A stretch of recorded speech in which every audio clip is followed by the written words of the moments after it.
એક તમને નાનકડી વાત કરવી છે, તમને મજા આવશે। આ ઝાડ છે કિંદુરીનું। ખાસિયત એ છે કે હુકાઈ જાય ને ત્યારે આનું લાકડું પલળતું નથી હોતું।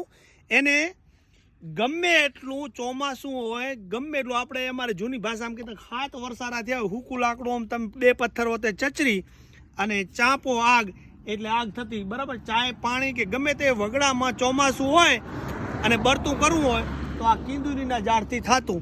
આની બાજુમાં ઉભા રહેલો સુગંધ આવતી હોય છે, બરાબર। આ છે કિંદુરીનું ઝાડ। આ બાજુ આવી જાઓ। પછી આ છે લોહકાનું ઝાડ।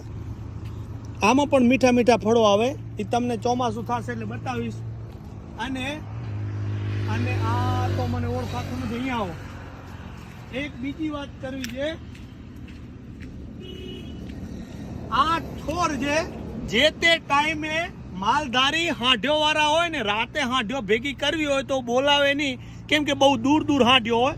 પણ આ થોડો હુકાઈ ગયેલો હોય ને તો એને ધખાવતા એટલે હાંઢ જે છે ને એ આવી જતી।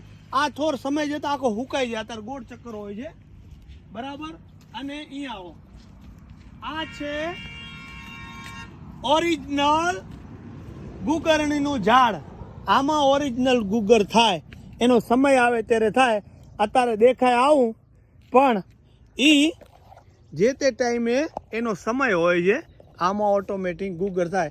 પણ ઘણા બધા કારણોએ આ ઝાડ હવે વાગડમાં ઉજળી ગયું છે, બરાબર। અને હવે એક અવરકાંટો તમને બતાવી દઉં।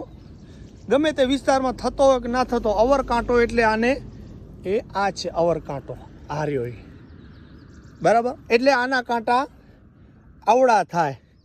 આ પણ ઘણી બધી વનસ્પતિમાં કામ આવે છે, આપણને ખબર નથી। એટલે વાગડમાં તો ઘણી પ્રકારના ઝાડ થાય છે, બરાબર। બીજે થતા હશે કે નથી થતા આપણને એવી કાંઈ ખબર નથી, પણ ખરેખર વાગડ અમારે ખડીર વનસ્પતિમાં તો અવનવા લગભગ ઝાડ થાય, સાહેબ ક્યાંક થતા હશે। અત્યારે હું ઊભો છું બાદરગઢ રોડ ઉપર, બાદરગઢનો ડુંગર નજીકમાં છે વાગડ, જે આપણે ચિત્રોડથી રાપર જાય એ રસ્તા ઉપર।